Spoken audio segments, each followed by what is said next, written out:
Assalamualaikum warahmatullahi wabarakatuh. Perkenalkan, nama saya Aryani Junita dengan NIM 202400700134 dari kelompok 7 Yen. Di sini saya akan mereview beberapa materi yang ada di pra PHK dan puncak pertama dan juga puncak kedua. Puncak kedua nggak ada materi. Oh iya, berarti pra PHK dan puncak pertama. Di sini saya akan mereview untuk memenuhi tugas PHK. Karena syaratnya itu lulus bersyarat, saya lulus bersyarat, jadi disuruh memenuhi tugas untuk mereview materinya. Oke, langsung aja ke videonya. Oke, dari pra PHK yang pertama Dewan, yaitu pemateri pertamanya yaitu dari Bapak Nurul Rusdiansyah. Nah, beliau membawakan materi tentang pengembangan karakter mahasiswa akuntansi. Jadi, Bapak Nurul Rusdiansyah ini mengasih tahu ataupun memberitahu kepada mahasiswa akuntansi bahwa organisasi itu membantu melatih cara kita berpikir, menambah atau melatih ilmu dan skill. Jadi di dalam organisasi tersebut kita sebagai mahasiswa bisa membantu melatih pikiran kita dengan berorganisasi. Nah, organisasi tersebut bisa diikuti dengan organisasi eksternal ataupun organisasi internal. Lingkungan pergaulan sangat penting karena berpengaruh bagi mahasiswa. Betul sekali ya teman-teman. Jadi lingkungan itu sangat berpengaruh banyak terhadap perubahan kita. Jadi karakter mahasiswa itu dibentuk bagaimana keseharian kita. Kalau misalnya nih keseharian kita itu malas, nah otomatis pembentukan diri kita itu akan menjadi malas. Beda halnya dengan kita jika keseharian kita diisi dengan yang produktif ataupun mengikuti organisasi-organisasi, kita akan menjadi lebih baik dan juga kita akan berkembang dengan pola pikir yang tadi. Oke, juga Bapak Nurul Rusdiansyah juga mengatakan bahwa harus mempersiapkan materi sebelum kelas. Jadi sebelum kelas itu kita harus mempersiapkan materi karena di perkuliahan berbeda dengan di masa sekolah. Kan kalau di masa sekolah itu kita seperti disuapin oleh guru, jadi materi diberikan oleh guru, sedangkan tetapi di kuliah kita harus mencari tahu sendiri dan juga kita melatih pengetahuannya dan juga keterampilannya. Dan juga Bapak Nurul Rusdiansyah juga mengatakan bahwa lebih baik salah berkali-kali saat masih belajar dibanding salah satu kali saat sudah menjadi profesional. Ya, betul sekali. Karena di masa kuliah ini kita walaupun banyak salahnya, karena kan kita ini lagi belajar ya. Jadi lebih baik salah berkali-kali, lebih baik mencoba ya. Terus juga katanya mahasiswa yang hanya menumpang nama dalam organisasi, hal ini membawa dampak buruk terhadap organisasi. Biasanya adalah orang yang tidak memiliki visi sebelum masuk organisasi. Jadi sebelum kalian masuk organisasi itu harus menentukan tujuannya apa nih. Bisa nggak sih kita berkontribusi dalam organisasi ini?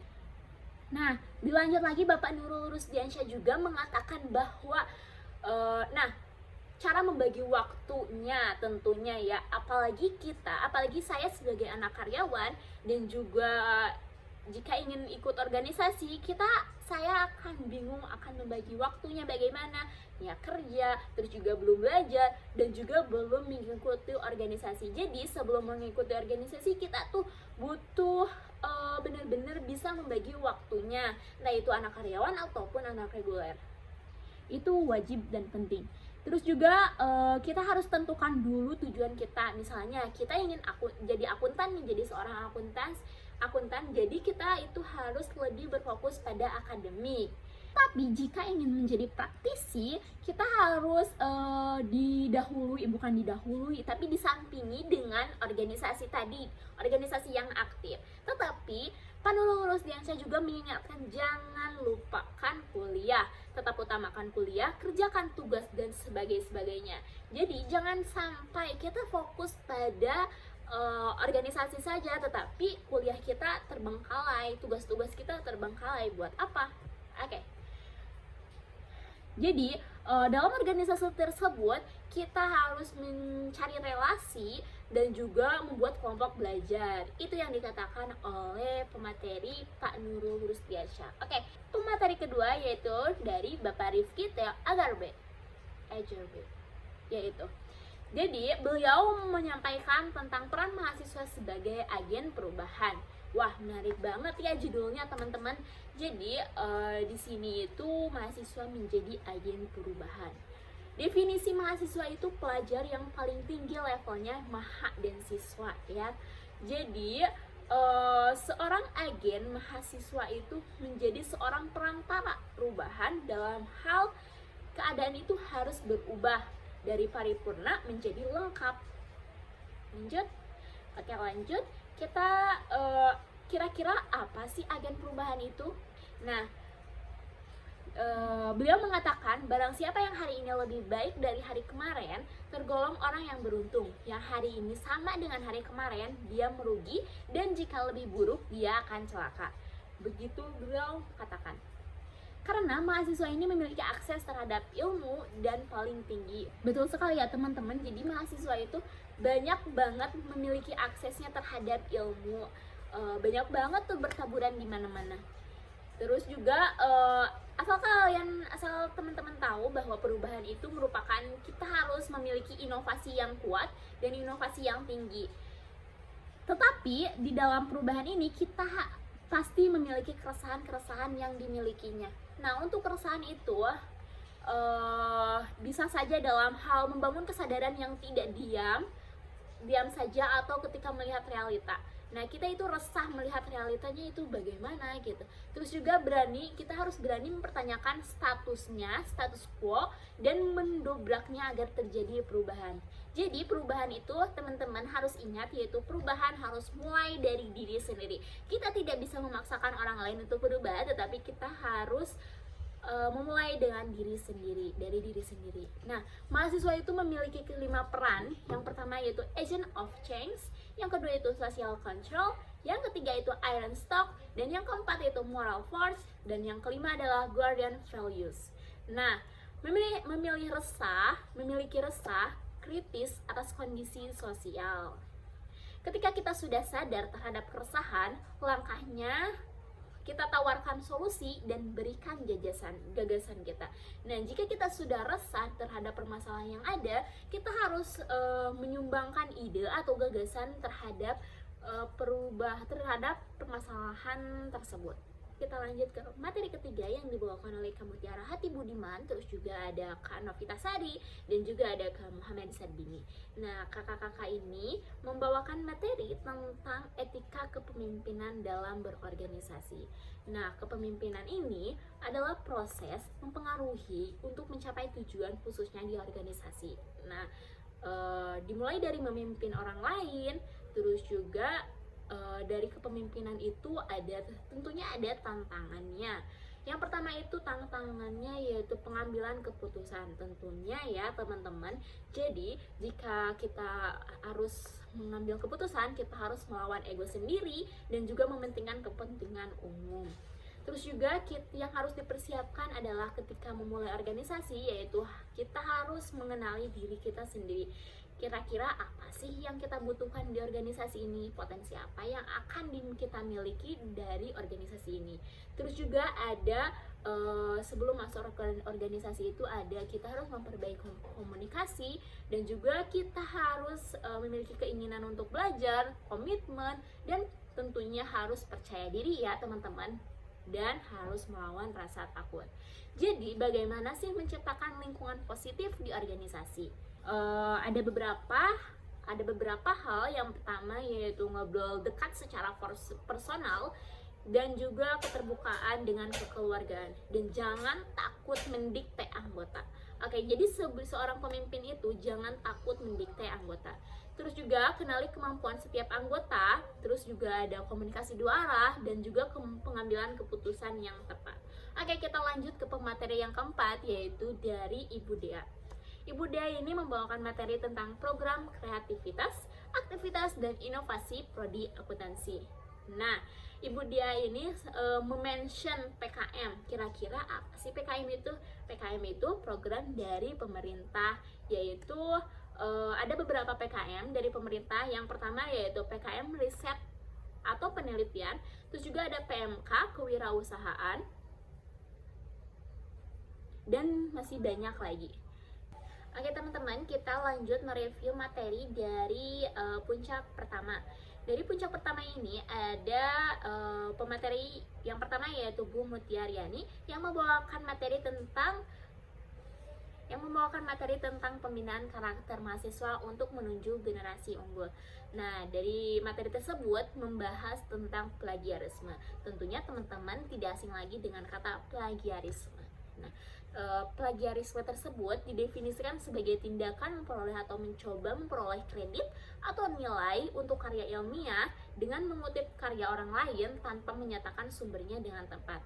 Dan juga plagiarisme tersebut disebutkan ada beberapa jenis plagiarismenya. Yang pertama yaitu ada plagiarisme total. Tentunya total ini mengambil seluruh karya orang lain dan mengklaimnya dengan milik sendiri. Nah, yang kedua itu ada plagiarisme parsial. Plagiarisme parsial ini mengambil sebagian dari karya orang lain tanpa memberikan kredit yang sesuai. Yang ketiga ada self plagiarisme. Nah, self ini menggunakan kembali karya sendiri yang telah dipublikasikan sebelumnya tanpa menyebutkan sumbernya. Yang keempat ada plagiarisme antar bahasa. Nah, ini itu menerjemahkan karya orang lain ke dalam bahasa lain dan mengklaimnya sebagai karya sendiri. Yang kelima adalah free reading. Free reading ini mengambil keuntungan dari karya orang lain tanpa memberikan kontribusi yang sesuai. Oke ya teman-teman, jadi penyebab plagiarisme itu apa sih? Penyebabnya yaitu seringkali terkait dengan sikap apatis atau ketakutan. Nah, serta juga tekanan untuk menyelesaikan tugas dalam waktu yang terbatas. Nah, kita itu mau ngerjain tugas nih, tapi kita kepepet terpaksa kita harus plagiarisme. Itu contohnya. Jadi, dampak dari plagiarisme ini termasuk adalah kehilangan kepercayaan dan kredibilitas, terus juga ada pelanggaran etika, terus juga ada pelanggaran hukum. Jadi kesimpulannya, plagiarisme itu adalah masalah yang serius ya teman-teman, yang dapat merugikan individu dan institusi, sehingga penting untuk memahami dan menghindarinya. Yang kedua, pemateri kedua yaitu ada dari Bu Nur Hidayah Kusumaningrum Fadilah. Nah, beliau itu membawakan materi tentang sistem pendidikan perguruan tinggi di Indonesia, khususnya di Universitas Nusa Putra. Nah, sistem pendidikan tinggi di Indonesia itu memiliki jenjang pendidikan. Tentunya yang pertama yaitu terdapat jenjang diploma 1, 2, 3, 4 hingga sarjana yang berlangsung 4 tahun, minimal 4 tahun. Nah, terus juga ada pendidikan pasca sarjana yang terdiri dari magister, S2, S3 dan program profesi untuk kualifikasi tertentu. Terus juga jenis perguruan tinggi itu ada berbagai jenis perguruan tinggi termasuk universitas, institut, sekolah tinggi, dan politeknik. Jadi kebijakan Merdeka Belajar kita itu harus inisiatif memberikan otonomi lebih kepada perguruan tinggi dalam pengelolaan pendidikan. Tentunya dalam pendidikan ini ada tantangannya, yang masih terdapat masalah akses pendidikan yang belum merata di seluruh Indonesia, khususnya pada biaya pendidikan yang tinggi ya teman-teman. Jadi kita itu susah untuk masuk perguruan tinggi karena biaya yang cukup tinggi. Tetapi kita peluangnya adalah kerjasama internasional dan perkembangan teknologi memberikan peluang untuk meningkatkan kualitas pendidikan yang tinggi. Jadi di pemateri kedua ini cukup poin-poinnya cukup penting yang mengenai sistem pendidikan tinggi di Indonesia. Selanjutnya juga ada di puncak pertama itu ada talk show sharing alumni dari pemateri Kak Taufik, Kak Aski, dan Kak Natasha. Di sana sharing terhadap akuntansi, terhadap bagaimana sih akuntansi, terus juga dan masih banyak membahas hal lainnya. Selanjutnya juga ada pemateri yang keempat yaitu pengenalan sistem program studi akuntansi yang dibawakan oleh Bu Heliani. Jadi materi yang dibawakan oleh Bu Heliani ini tentang materi PHK untuk program studi akuntansi di Universitas Nusa Putra yang mencakup beberapa aspek penting terkait sejarah, sistem, dan juga pencapaian program studi tersebut. Jadi, Bu Heliani mengatakan bahwa pengenalan program studi akuntansi termasuk sejarah program studi akuntansi di Universitas Nusa Putra ini didirikan berdasarkan keputusan resmi dari Menteri Riset, Teknologi, dan Pendidikan Tinggi pada tahun 2018. Nah, yang mengubah status sekolah tinggi teknologi menjadi Universitas Nusa Putra. Nah, visi dan misi juga program akuntansi memiliki visi dan misi yang visinya adalah untuk menjadi program studi sarjana yang profesional di bidang keuangan, perpajakan, dan audit, dan karakter inovatif dan berdaya saing global pada tahun 2043. Oke, kita lanjut dengan Bu Heliani juga menyampaikan bahwa ada sistem dan kurikulum di Universitas Nusa Putra tentunya ya. Kurikulum ini Bu Heliani menjelaskan bahwa ada kurikulum yang baru dirancang. Ada kurikulum yang baru dirancang untuk memenuhi standar pendidikan tinggi dan kebutuhan industri, termasuk pengembangan kompetensi profesional mahasiswa. Selanjutnya Bu Heliani juga beliau menyampaikan bahwa ada manajemen pendidikan. Manajemen pendidikan itu penekanan pada sistem manajemen pendidikan yang efektif untuk meningkatkan kualitas pengajaran dan pembelajaran.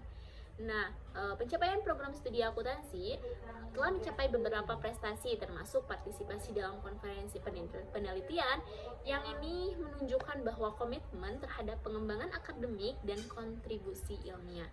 Nah, jadi secara keseluruhan materi ini memberikan gambaran yang komprehensif tentang perkembangan dan tujuan program studi akuntansi di Universitas Nusa Putra, supaya untuk meningkatkan kualitas pendidikan melalui kurikulum yang relevan dan pencapaian akademis yang signifikan. Nah, selanjutnya setelah pemateri Bu Heliani, ada pemateri dari kakak-kakak kehimakaan dan alur kaderisasi, yaitu selayang pandang dari yang disampaikan oleh Kak Samuel Irwan Chandra, dan terus juga ada Kak Adil Ibrahim dan juga Kak Syairil Gibran. Oke, mungkin hanya segitu review materi dari saya. Mohon maaf bila ada salah-salah kata, ataupun mohon maaf bila ada kekurangan. Saya mohon dimaafkan karena hanya segini materi yang bisa saya raih dan materi yang bisa saya dapatkan. Cukup terbatas ya teman-teman. Jadi mohon maaf. Terima kasih. Sampai jumpa kembali. Wassalamualaikum warahmatullahi wabarakatuh.